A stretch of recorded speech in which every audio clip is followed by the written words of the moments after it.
Thank you very much for your introduction. Good afternoon, honored guests, fellow members of the All New Jersey academic team, proud parents, and guests. My name is Carla Alvarez, and I'm a student at Essex County College in Newark, New Jersey. I am from Ecuador, South America, but of course you can tell it because of my strong accent, right?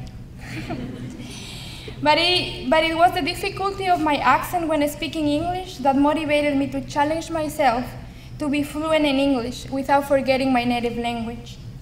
The first thing I would like to say is thank you to the New Jersey Council of County Colleges for inviting me to share my community college experience. It is an extraordinary honor to be speaking here today.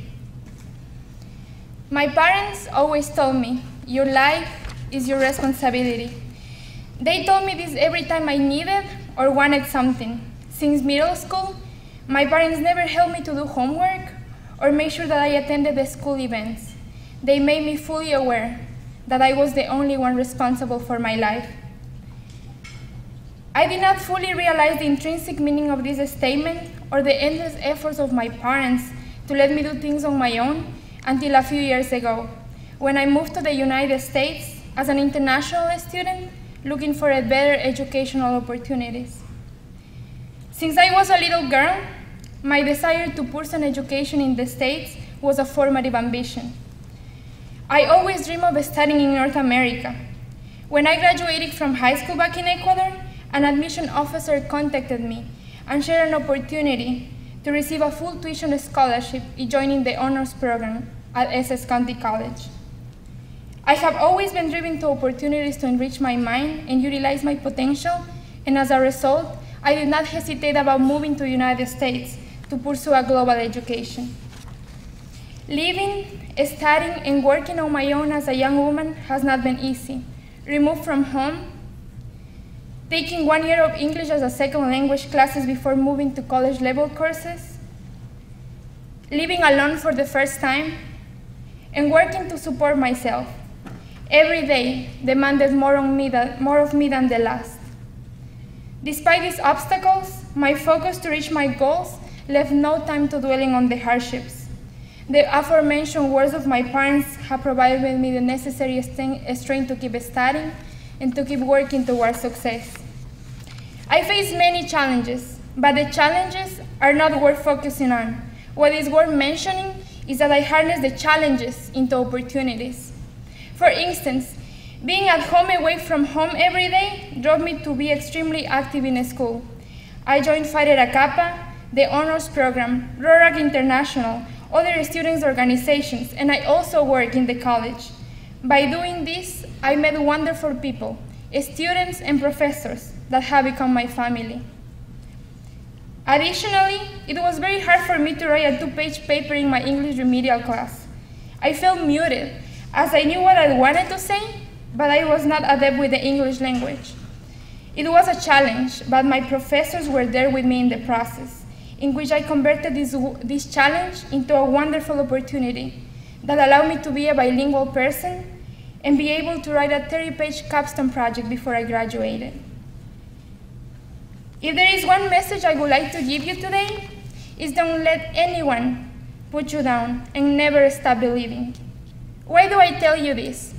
Because when I wanted to come to the United States 3 years ago at the age of 18, I was told, it's too difficult for you. You are not going to make it. You don't even know English. You are not familiar with the American education system. Back in Ecuador, I started my education at a private high school, 2 hours away from home. The school was too far away, so I transferred out at my local public school instead. The private school counselor called my parents and told them, your daughter wants to study abroad in the next years, but I'm sorry to tell you that she's not going to make it. She cannot even handle being 2 hours away from you. In the process of following my dreams, I stood up at a young age, having to either believe in myself or believing what other people thought I could do. I look back now, and I'm extremely thankful that I believe in myself. The impact that this school counselor could have had in my future decisions made me realize the important role of everyone involved in education. As my friend says, unlike anyone else in the world, Educators are part of a small group of people who have access to the most powerful tool that can transfer our world. And this tool is the ability to shape the minds of future generations through direct mentorships. And this kind of mentorship is what I found in individuals at Essex County College. For instance, one of my mentors, Professor David Berry, he believes in giving all the students an opportunity, including me. He believed in me since the first semester at Essex County College. He believed in me when no one knew me, when I did not speak English fluently, when I did not have a single award or recognition. And he told me, of course you can do it. All of my students can. You are all brilliant. And he was right. I would like to thank my professors, my fellow officers, my advisors, and Essex County College, because if it was not because of your guidance, I would not have been able to complete my associate degree and graduate with the most prestigious transfer scholarship that will cover part of my bachelor's degree. My community college experience has not only taught me to believe in me, but has also made me grow as a scholar, as an intellectual, and as an individual. In this speech, I had to talk about me and the community college experience, but the community college experience cannot be represented only by one student. My experience is only a grain of sand in the community college arena. Consider the story of my best friend, for example. His parents stopped supporting him when he decided to pursue a college degree. He has lived in a shelter during his college career. He has a passion for education, and he goes to school from 7 a.m. to 10 p.m., Monday through Saturday. He's graduating from ECC with a 4.0 GPA, and he is one of the persons who have encouraged me, pushed, and inspired not only me, but many others to do better and to do more. What about Lucy Morgan, who I met in Orlando last month? She is alumna of Pasco Community College of Florida. Lucy, a single mother of 3 and a full-time worker, was experiencing financial hardships, and she took a bold step in her life in her late 30s. She enrolled in the associate degree program at her town's community college. She was determined and not only graduated, but did so with honors. And Lucy Morgan is now the first woman who won a Pulitzer Prize in investigative reporting. This is who community college students are. In our current times, students have to deal with an economy that is not able to fit everyone into the job market. Despite this, there are countless of unknown stories like Lucy Morgan's that show that big dreams can be achieved when supported with concrete plans, with hard work, and with sacrifice.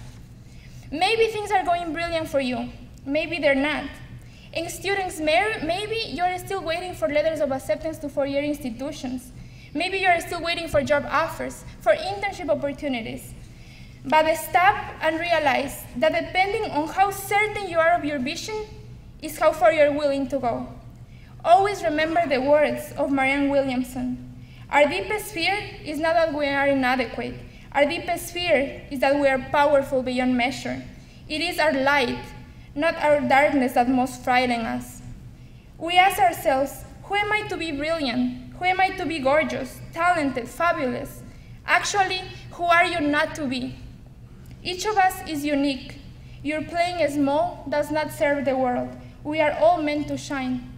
It is not in some of us, it is in all of us. Thank you.